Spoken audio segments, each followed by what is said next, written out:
This is 2024, the deferred paper, paper 2, and we're on question 6. And this is a question on permutations and statistics. So in part A, we're told that there is a 7-letter code using these letters here, A to G. Each letter is used exactly once. How many such codes are there?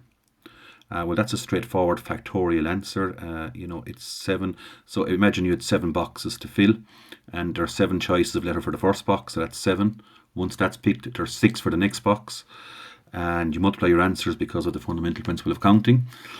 So basically, to make a long story short, it's 7 by 6 by 5 by 4 by 3 by 2 by 1, which is 7 factorial. In how many of these codes are the 2 vowels A and D together? So the trick is to, if you take A and D together, now you have to also ask yourself, does the order matter here? I mean, the order that these are codes we're making, so the order of letters actually matters. It absolutely matters here. So try A in that order first, A and E together that way, and then try A and D together backwards, like this. So we'll treat them separately. If you imagine A and D together now, well, now it's kind of like we've got 6 pieces to move around the jigsaw. You've got A and E together as one piece now for the moment because they're always together, and then you've got the other remaining letters B, C, D, F, G. So between those 6, there are 6 factorial ways you can arrange them, going by the logic of part I. 6 choices for the first box, and then 5, 4, 3, etc. So it's 6 factorial. However, there's also 6 factorial if they're in this order, E and A, if they're together in this order. And I mean, you want all of them, you want all the possibilities, so you have to add all these possibilities with these ones. So it's twice 6 factorial is the answer.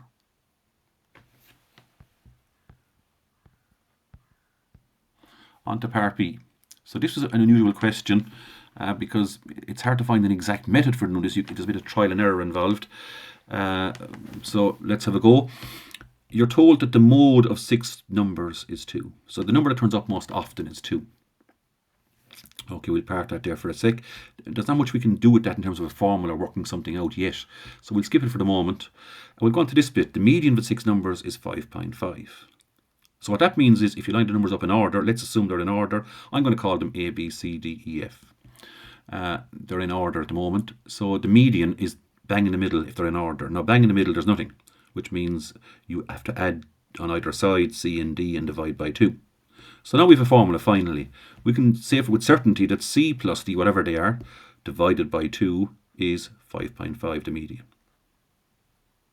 Okay, so 5.5 is kind of in the middle, as I said.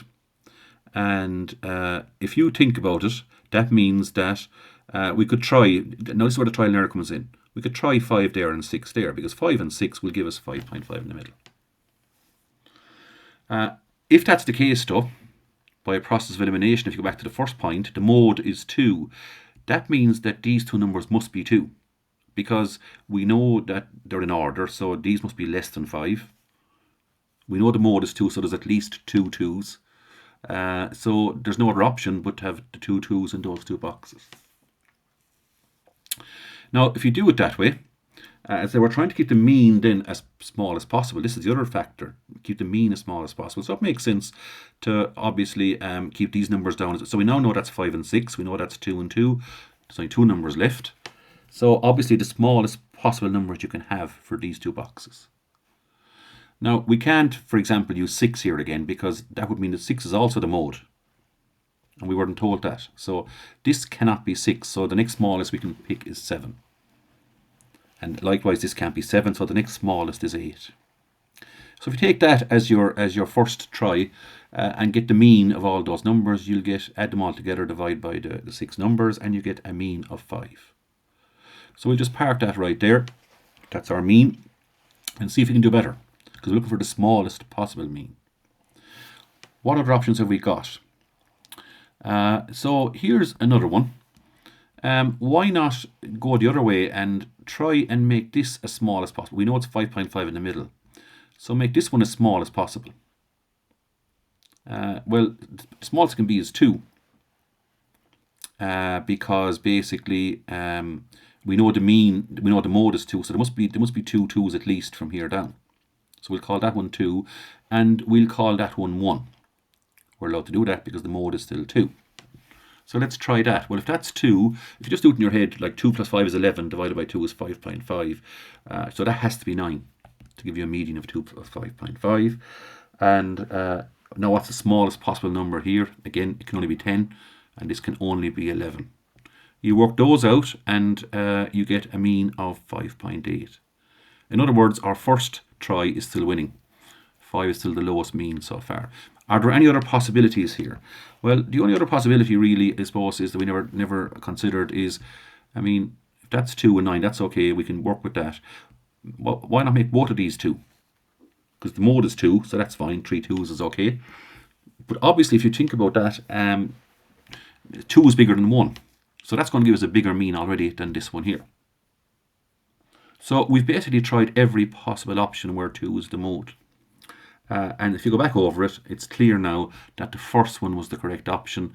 That's the one that gives us a mean of 5. And that is the correct sequence of numbers. The first arrangement of numbers is the correct arrangement. And that's it. That's the end of that question. We're now on to section B.